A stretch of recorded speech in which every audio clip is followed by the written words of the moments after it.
La voyage évolutif des chats, un processus évolutif de plusieurs siècles et une relation historique de milliers d'années ont entraîné une série de transformations fascinantes dans le monde des chats. Aujourd'hui, nous allons entreprendre ce voyage qui va des chats domestiques aux lions sauvages. Et à chaque étape, nous allons explorer de plus près le monde de ces créatures extraordinaires.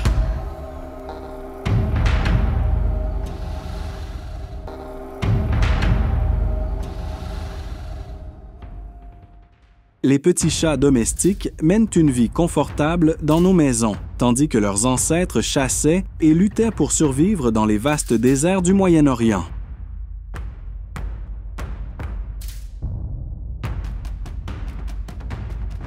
Ce long voyage aux côtés des humains les a rendus non seulement membres de nos foyers, mais aussi de nos cœurs.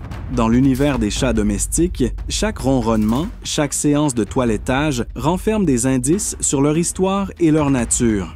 Cependant, l'histoire des chats ne se limite pas à la vie domestique. Dans ce documentaire, nous allons également entrer dans le monde des grands félins, les plus grands et puissants chasseurs de la nature. Des fières coalitions de lions aux forêts mystérieuses des tigres, des courses rapides des guépards aux puissantes griffes des jaguars, chaque espèce de grand félin témoigne de la sélection naturelle et de l'adaptation. Ce voyage nous permettra non seulement de comprendre la diversité biologique et écologique des chats, mais aussi leur rôle dans le monde naturel. En commençant par les chats domestiques et en remontant jusqu'à leurs ancêtres sauvages, cette exploration révélera l'histoire évolutive des félins et leur impact sur les écosystèmes. Rejoignez-nous pour cette captivante odyssée des petites boules de poils tranquilles dans nos maisons aux vastes savanes africaines. Remplie de données scientifiques et d'observations, cette exploration vous offrira une nouvelle perspective sur le monde fascinant des chats.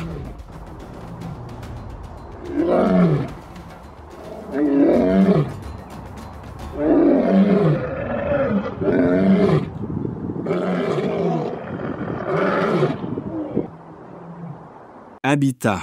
Habitat naturel et domestique des chats.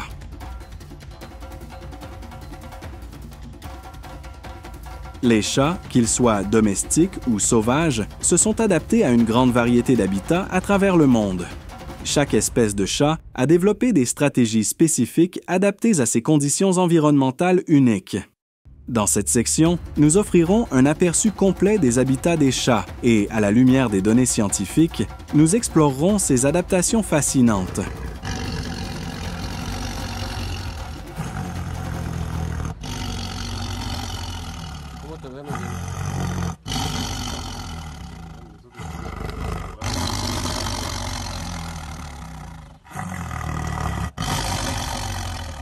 Les chats domestiques, Felis catus, se sont intégrés aux divers environnements humains au fil de l'histoire, devenant une partie incontournable de nos foyers. On les trouve souvent dans les lieux habités par l'homme, à l'intérieur et autour des maisons. Cependant, ces petits chats ont également développé des adaptations intéressantes dans leur environnement naturel. Les chats domestiques se sont parfaitement adaptés à la vie urbaine.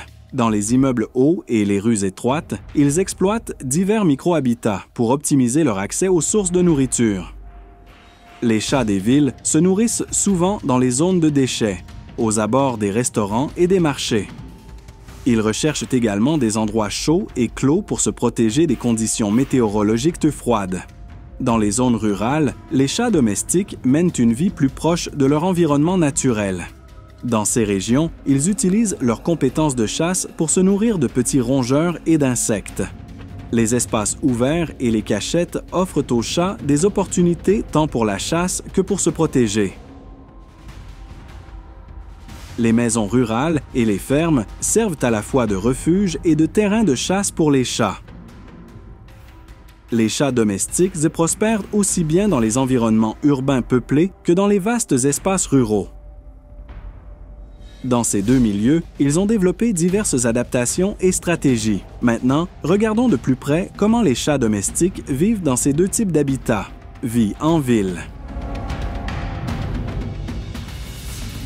L'environnement urbain offre aux chats domestiques une grande variété de micro-habitats. Dans cet environnement, les chats développent certaines adaptations et stratégies. Les chats des villes disposent de nombreuses options d'habitat, allant des balcons d'appartements au toit. Ces micro-habitats urbains leur offrent à la fois un abri sûr et une protection contre les dangers extérieurs.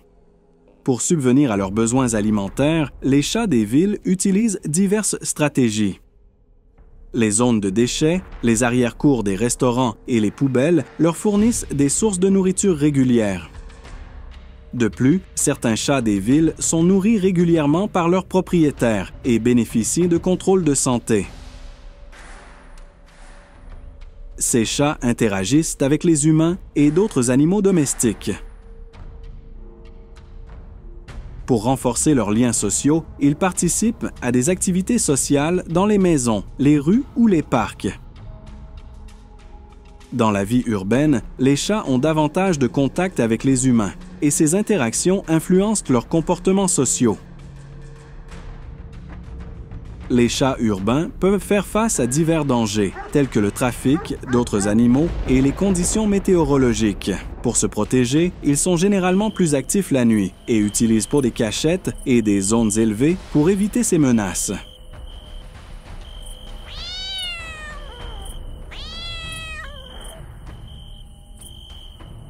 Zones rurales. Dans les zones rurales, les chats domestiques mènent une vie plus proche de leur environnement naturel et développent diverses adaptations. Dans les régions rurales, les chats domestiques utilisent leurs compétences de chasse pour se nourrir de souris, d'oiseaux et d'insectes. Les espaces ouverts et les terres agricoles leur offrent de nombreuses opportunités de chasse. Les chats des campagnes perfectionnent leur capacité de chasse naturelle, ce qui améliore leur qualité de vie.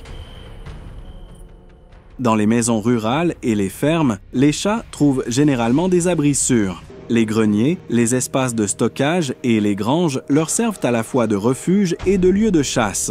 De plus, les zones rurales offrent davantage d'endroits naturels pour se cacher. Ces chats se déplacent souvent dans un territoire plus étendu, où ils interagissent socialement. Dans les fermes et leurs alentours, ils rencontrent d'autres chats et autres animaux, ce qui façonne leur structure sociale et leur comportement. Les habitats des chats domestiques influencent profondément leur stratégie de survie et leurs comportements sociaux. Des environnements urbains complexes aux vastes espaces ouverts des zones rurales, chaque milieu offre aux chats diverses opportunités et défis. Pour survivre et prospérer, les chats développent des adaptations en fonction des conditions environnementales. Dans les zones rurales, les chats sont exposés à diverses conditions climatiques. Ils s'adaptent au froid, à la pluie et à la chaleur. En hiver, les chats ruraux choisissent soigneusement leurs abris et leurs cachettes, tandis qu'en été, ils préfèrent se reposer dans des zones fraîches et ombragées.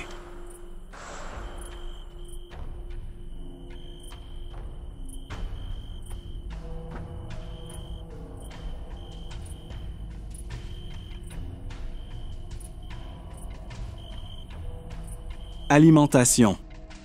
Stratégie d'énergie et de survie des chats. Les chats sont parmi les chasseurs les plus accomplis de la nature, et leurs stratégies alimentaires déterminent leur capacité à survivre et à rester en bonne santé, que ce soit pour les chats domestiques ou sauvages. Dans cette section, nous examinerons les régimes alimentaires des chats, leurs habitudes alimentaires et leurs besoins énergétiques.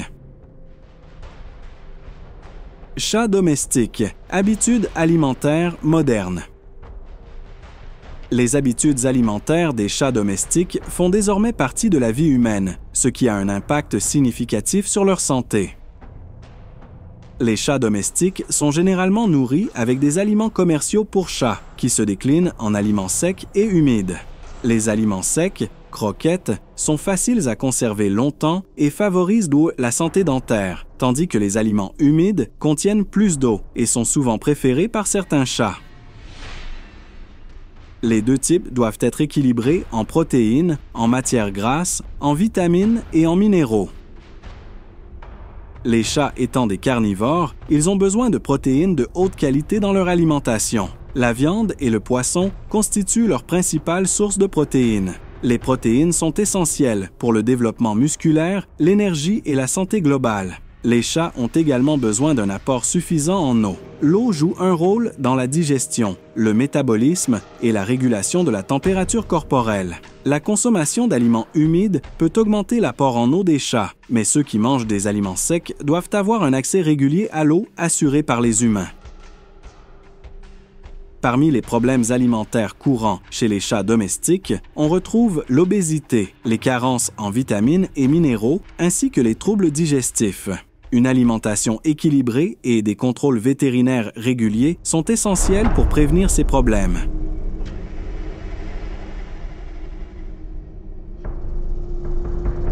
Chat sauvage, stratégie naturelle de chasse et d'alimentation. Les chats sauvages développent de diverses stratégies de chasse en fonction des ressources offertes par la nature.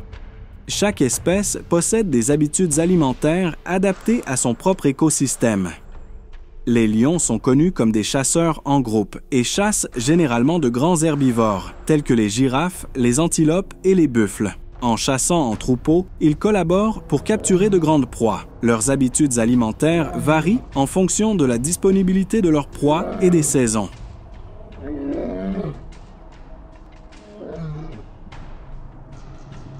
Lion Panthera leo, maître de la chasse en meute.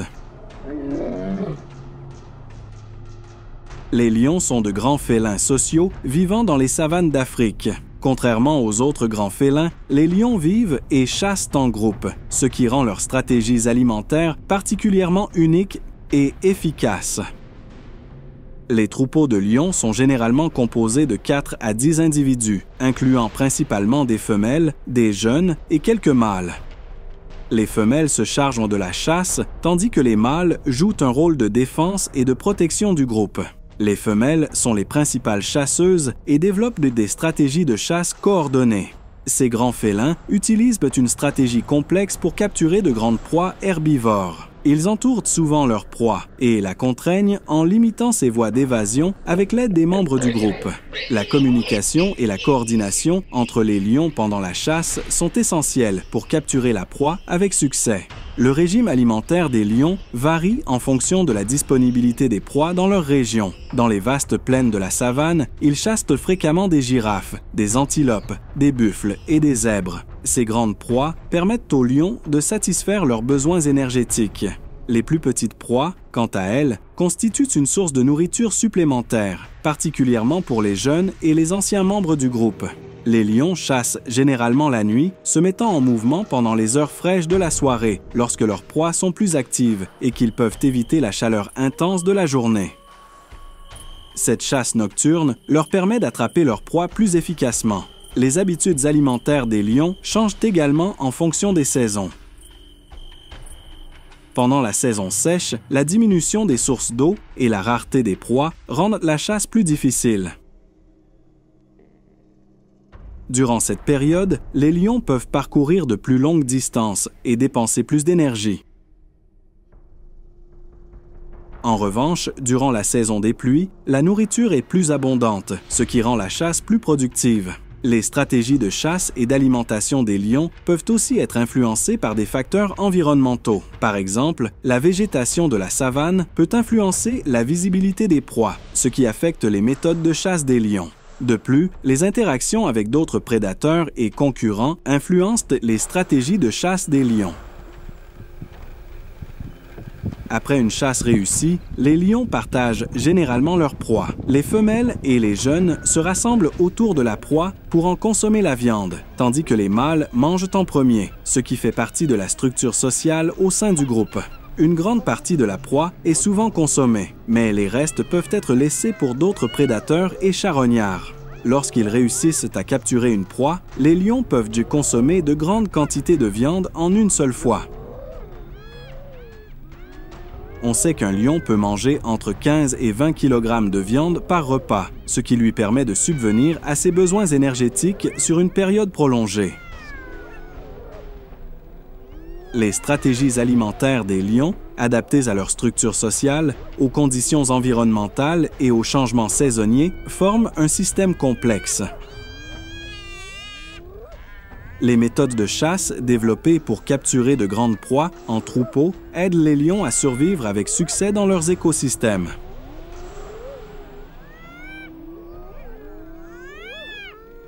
Tigris pantherae tigris, maître de la chasse solitaire. Les tigres sont de grands et puissants félins vivant dans divers écosystèmes d'Asie du Sud-Est. En tant que chasseurs solitaires, leurs stratégies alimentaires et leurs méthodes de chasse sont particulièrement uniques et complexes. Les stratégies de chasse en solitaire. Les tigres ne sont pas des animaux sociaux, ils sont des chasseurs solitaires. Chaque tigre délimite son propre territoire et utilise les ressources de cette zone de manière individuelle. La chasse solitaire permet aux tigres de gérer tout le processus de capture sans assistance. Ils attrapent leur proie, généralement par embuscade et attaques surprises. Dans les zones boisées et les broussailles, ils possèdent d'excellentes capacités de camouflage, s'approchant silencieusement de leur proie avant de l'attaquer par surprise. Cette stratégie minimise les chances de fuite de la proie. Les tigres disposent d'un éventail alimentaire varié. Ils ciblent principalement le bétail, les cerfs, les sangliers et d'autres petits mammifères. Leurs habitudes alimentaires peuvent varier en fonction de la disponibilité des proies dans leur région. Bien qu'ils puissent chasser aussi bien de grandes que de petites proies, leurs préférences sont souvent influencées par la taille de la proie et le rendement énergétique qu'elle offre. Ces félins chassent généralement la nuit ou au crépuscule. Ils parcourent de vastes territoires pour suivre les mouvements de leur proie et attendent patiemment les opportunités d'attaques efficaces. Lorsqu'ils chassent, les tigres capturent leur proie grâce à des attaques soudaines et puissantes. Les habitudes alimentaires des tigres peuvent également varier selon les saisons. Pendant la saison des pluies, la chasse peut être facilitée grâce à l'abondance des sources d'eau et à l'activité accrue des proies. Durant la saison sèche, la réduction des ressources en eau et en nourriture peut influencer les zones de chasse et les méthodes employées par les tigres.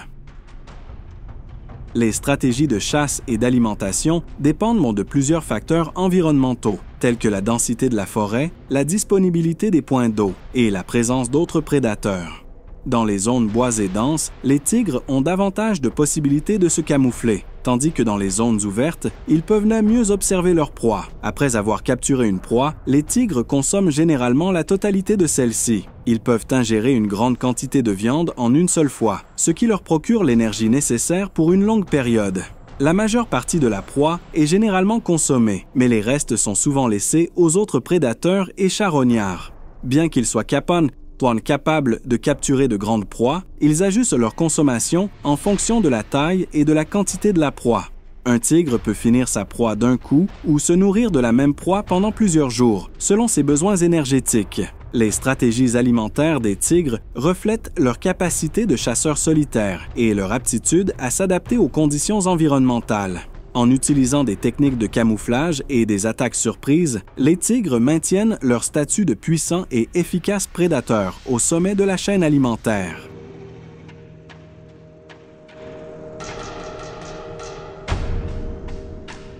Guépard, Acinonyx jubatus, maître de la vitesse et de l'agilité.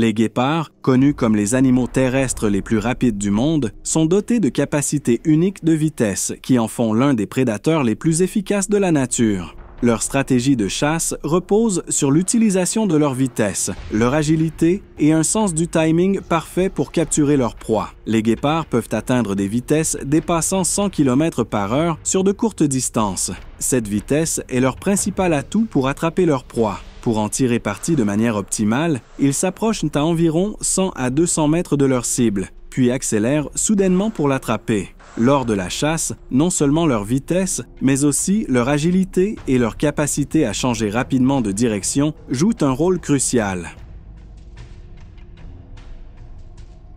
La colonne vertébrale flexible du guépard, ses longues pattes et ses griffes spéciales lui permettent de réagir instantanément au changement de direction de sa proie. En général, il préfère les proies de petite et moyenne taille. Parmi leurs cibles les plus fréquentes figurent les gazelles, les antilopes, les impalas, les lièvres et les oiseaux, qui sont des proies idéales pour exploiter leur vitesse. Les guépards chassent tôt le matin ou en fin de journée. Dans les espaces ouverts, ils observent et surveillent leurs proies, attendant le moment opportun pour les poursuivre lors d'une accélération brève et explosive.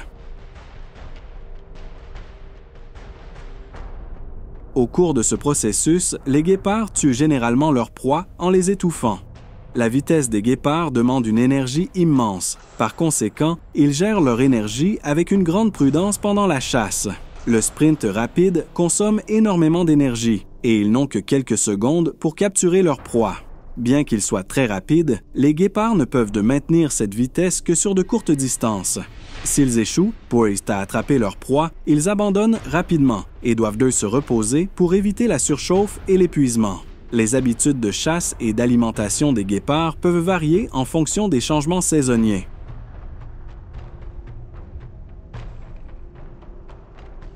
Pendant la saison sèche, la rareté des ressources en eau et la diminution du nombre de proies rendent la chasse plus difficile. En revanche, durant la saison des pluies, la chasse est facilitée. Ils vivent principalement dans des savanes ouvertes, des prairies et des zones semi-désertiques, des environnements qui leur permettent de maximiser leur vitesse. De plus, les espaces dégagés leur permettent de voir leur proie de loin, ce qui est un avantage pour la chasse. Après avoir attrapé une proie, les guépards commencent rapidement à se nourrir, car ils risquent de se faire voler leur prise par d'autres prédateurs. Ainsi, ils consomment généralement leur repas seuls et tentent de terminer rapidement. Les femelles partagent leur prise avec leurs petits et leur enseignent les techniques de chasse en leur laissant une partie de la proie. Les jeunes guépards apprennent à chasser en imitant les stratégies et la vitesse de leur mère. Les stratégies alimentaires des guépards reposent sur leur vitesse et leur agilité, des traits qui font d'eux l'un des prédateurs les plus impressionnants de la nature. En repoussant les limites de leur vitesse et de leur énergie, les guépards s'affirment comme les maîtres de la chasse dans les savanes et les espaces ouverts.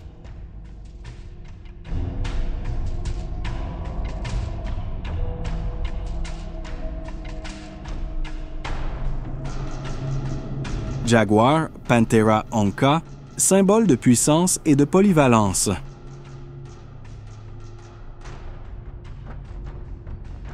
Les jaguars, grands félins qui habitent dans les forêts denses d'Amérique centrale et d'Amérique du Sud, sont parmi les prédateurs les plus efficaces de la nature grâce à leur puissante constitution et à leurs compétences en chasse.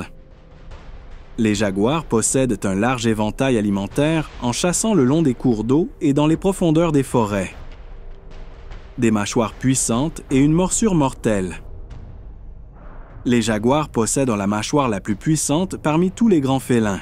Cette puissance leur permet de tuer leurs proies en les mordant directement au niveau du crâne ou de la colonne vertébrale.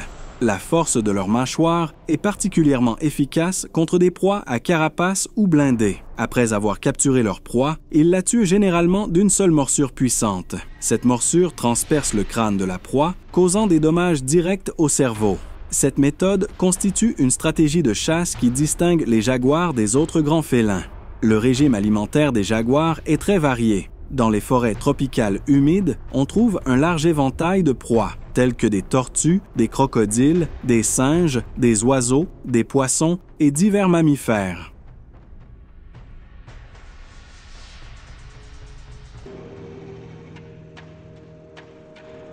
De grands mammifères comme les tapirs et les cerfs font également partie des proies des jaguars. Les jaguars sont experts dans la capture de proies blindées, comme les tortues et les crocodiles. La puissance de leur mâchoire leur permet de maîtriser efficacement ces proies résistantes. Ils chassent également des proies plus petites, telles que les poissons et les oiseaux. Ils aiment chasser près des cours d'eau. Leur aptitude à la nage en fait des chasseurs redoutables dans les rivières et les lacs, où ils capturent poissons, tortues et crocodiles. Ils avancent silencieusement dans l'eau pour s'approcher de leurs proies avant de les saisir par une attaque soudaine. Dans les forêts tropicales, les jaguars se camouflent parfaitement parmi la végétation dense. Ils s'approchent discrètement de leurs proies et les capturent par une attaque soudaine. Leur agilité et la puissance de leurs griffes jouent un rôle essentiel dans la capture de leurs proies. Les jaguars vivent principalement dans les forêts tropicales humides. Ces forêts denses, riches en biodiversité, permettent aux jaguars de trouver une grande diversité de proies.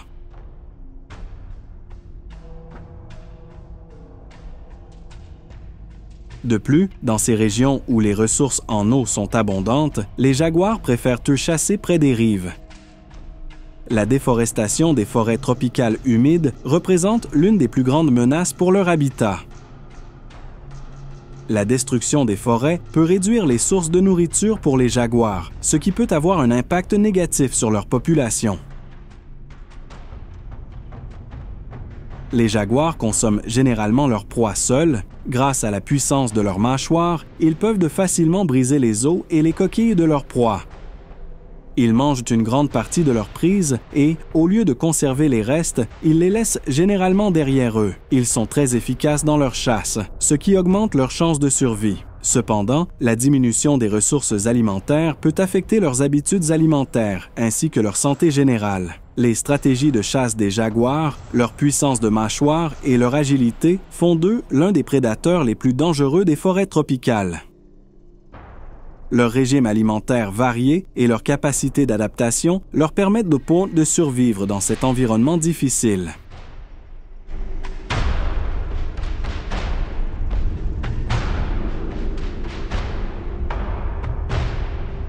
Léopard des neiges, Panthera uncia. Chasseurs silencieux des hautes montagnes. Les léopards des neiges sont de grands félins qui vivent dans les régions montagneuses de l'Himalaya, des monts Pamir et du plateau tibétain. Pour survivre dans ces conditions climatiques rudes et difficiles, les léopards des neiges ont développé des capacités de camouflage remarquables et des stratégies de chasse spécifiques. Grâce à leur fourrure gris clair et leurs motifs tachetés, adaptés à leur environnement, ils peuvent se camoufler parfaitement. Cette capacité de camouflage leur offre un avantage considérable pour approcher leur proie dans les zones enneigées et rocheuses. Ils suivent leur proie en silence, sans se faire remarquer, et attendent patiemment le bon moment pour attaquer. Cette stratégie fait des léopards des neiges des chasseurs accomplis dans les montagnes élevées. Le régime alimentaire des léopards des neiges varie en fonction de la faune disponible dans les régions où ils vivent. Ils privilégient les grands mammifères, notamment les chèvres et les bouquetins de montagne. De plus, des mammifères plus petits, des oiseaux et rarement des plantes peuvent faire partie de leur alimentation. Ils doivent chasser dans des conditions de montagne difficiles, ce qui peut nécessiter une grande endurance pour poursuivre leur proie sur de longues distances. Cela exige des léopards des neiges qu'ils soient puissants et résistants. Ils chassent généralement seuls. Ces félins, qui ont besoin de vastes territoires de chasse, défendent leur domaine et y appliquent leur stratégie de chasse. Chasser en solitaire leur permet de mieux contrôler leur proie. Les léopards des neiges préfèrent attaquer leur proie depuis les hauteurs de la montagne. Cette stratégie leur permet de surprendre leur proie. Cet avantage offert par les terrains montagneux les aide à capturer leur proie efficacement. Ils vivent dans des zones montagneuses situées entre 3000 et 4500 mètres d'altitude. Ces environnements rudes et froids mettent à l'épreuve leur capacité de survie, mais les léopards des neiges sont parfaitement adaptés à ces conditions. Leur épaisse fourrure les protège du froid et leurs grandes pattes leur permettent de se déplacer facilement sur les terrains enneigés. Les habitats des léopards des neiges sont menacés par le changement climatique et les activités humaines. La réduction des zones de chasse et le braconnage peuvent affecter négativement leur population. Ainsi, les efforts de conservation internationaux sont d'une importance cruciale pour protéger les léopards des neiges. Ces félins, après avoir capturé leur proie, les transportent généralement vers un endroit sûr avant de les consommer. Cette stratégie protège leur proie des autres prédateurs. Ils peuvent consommer de grandes proies en plusieurs jours, au lieu de tout manger en une seule fois. Pour survivre dans les conditions difficiles des montagnes, les léopards des neiges doivent gérer leur énergie avec précaution. La recherche de proie est longue et ardue. C'est pourquoi ils essaient de consommer toutes les parties de leur proie. La vie des léopards des neiges est rendue possible grâce à leur stratégie de chasse spécifique et à leur robustesse, qui leur permettent de survivre dans les conditions montagneuses difficiles. Ces chasseurs silencieux et mystérieux sont de véritables maîtres de la survie dans les environnements les plus rudes de la nature. Dans le monde des félins, il existe une large gamme allant des espèces domestiques aux grands prédateurs de la nature sauvage.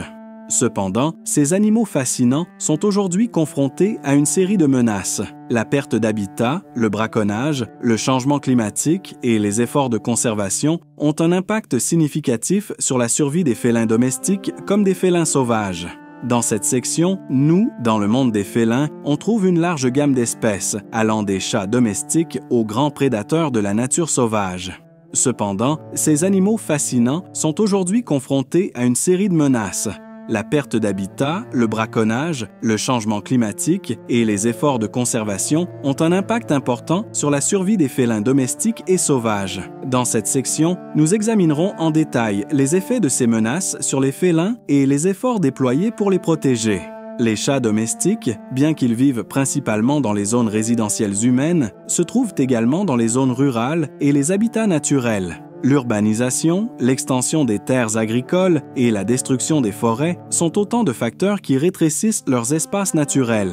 Cette situation peut affecter le comportement et la santé globale des chats domestiques, car leur terrain de chasse et de jeu naturel diminue. Les félins sauvages, en particulier les grands félins, sont parmi les espèces les plus touchées par la perte d'habitat. La déforestation, l'expansion des terres agricoles et la croissance des établissements humains réduisent considérablement les espaces vitaux de ces prédateurs. Par exemple, l'habitat des tigres en Asie a fortement diminué au cours du siècle dernier, mettant leur population en péril. De la même manière, l'habitat des jaguars est menacé par la destruction de la forêt amazonienne.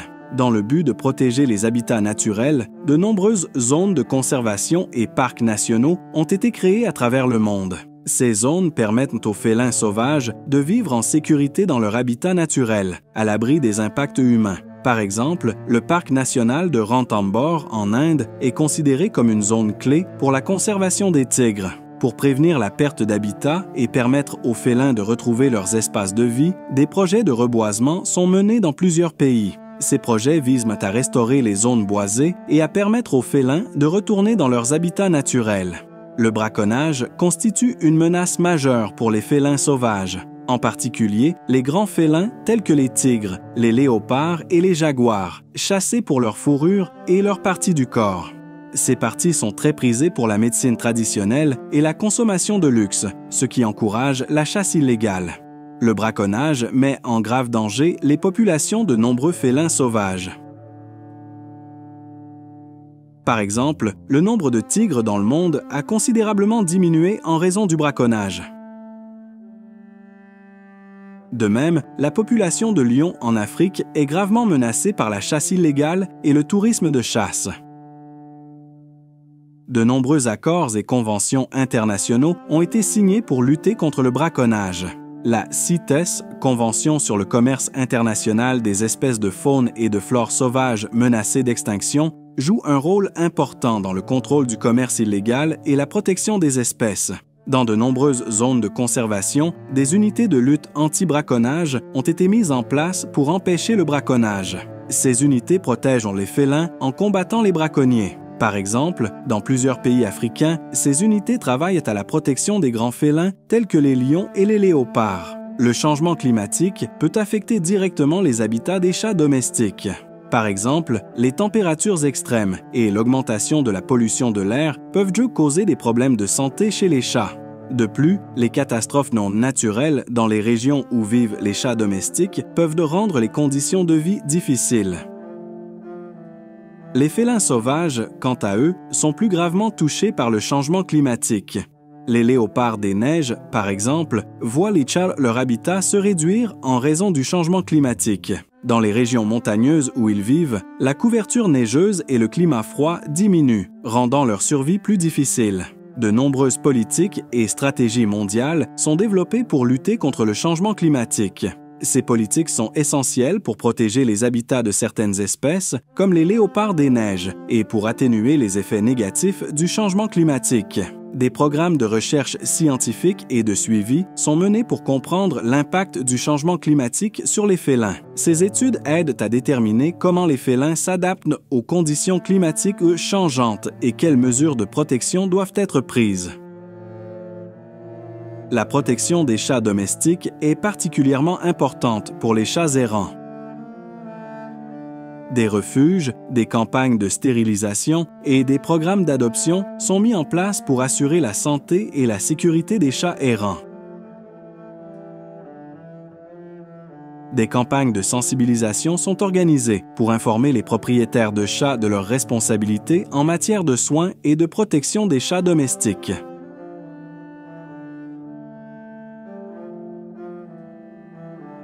Ces campagnes visent à améliorer le bien-être des félins en sensibilisant le public. En ce qui concerne les félins sauvages, des zones de protection et des réserves ont été établies pour leur permettre de vivre en sécurité dans leur habitat naturel et pour les protéger des effets de l'activité humaine. De plus, des efforts sont déployés dans ces zones pour préserver l'équilibre écologique. La lutte internationale contre le braconnage se poursuit pour protéger les félins sauvages de l'extinction. Cette lutte est essentielle pour la survie de ces espèces. Des programmes d'éducation et de sensibilisation communautaire sont également organisés pour impliquer la population locale dans les efforts de conservation, car la participation de la communauté est cruciale pour la préservation des félins. Les félins sont une part essentielle des écosystèmes et des sociétés humaines. Les félins sauvages maintiennent l'équilibre entre proies et prédateurs, soutenant ainsi la biodiversité, tandis que les chats domestiques occupent une place symbolique dans de nombreuses cultures grâce à leur relation étroite avec les humains. Cependant, leurs rôles sont sérieusement menacés par la perte d'habitat, le braconnage et le changement climatique. La protection des félins, qu'ils soient domestiques ou sauvages, est vitale non seulement pour leur survie, mais aussi pour l'équilibre de la nature et de la société. Ce documentaire nous a permis de mieux comprendre la place unique des félins dans le monde et les défis auxquels ils sont confrontés. Il est maintenant temps de prendre conscience de notre responsabilité dans leur protection. À tous ceux qui regardent, chaque petit geste pour protéger les félins peut faire une grande différence pour leur avenir. Soutenir la préservation des habitats naturels, se sensibiliser au braconnage et agir pour le bien-être des félins sont autant de moyens de s'assurer que ces créatures fascinantes soient préservées pour les générations futures. N'oubliez pas que notre voyage dans le monde des félins prend tout son sens lorsque nous agissons ensemble pour leur protection. Les félins ne sont pas seulement des compagnons silencieux, des ombres dans les forêts ou des visages familiers dans les rues. Ils sont les narrateurs de l'histoire ancienne de notre monde. Chaque pas, chaque chasse, chaque ronronnement rappelle le rythme de la nature et l'équilibre fragile de la vie. Tout au long de ce documentaire, nous avons vu que chaque difficulté rencontrée par les félins résonne comme un appel dans notre monde et dans nos cœurs. Mais cette histoire ne doit pas se terminer ici. Être la voix des félins et faire un pas pour les protéger, c'est non seulement les aider, mais aussi nous rendre service. Leur existence reflète notre lien avec la nature et notre humanité. J'ai donc une demande à vous adresser. Écoutez leurs appels silencieux. Faites un geste pour préserver leur monde, leur offrir une chance de vivre. Une petite contribution peut entraîner un grand changement. Rappelez-vous que le monde des félins est aussi le nôtre. Leur avenir est entre nos mains. Alors que ce voyage magique touche à sa fin, faisons-leur une promesse. Nous t'entendons, nous te voyons, nous te protégerons. N'oubliez pas de vous abonner, en espérant vous retrouver dans un prochain documentaire.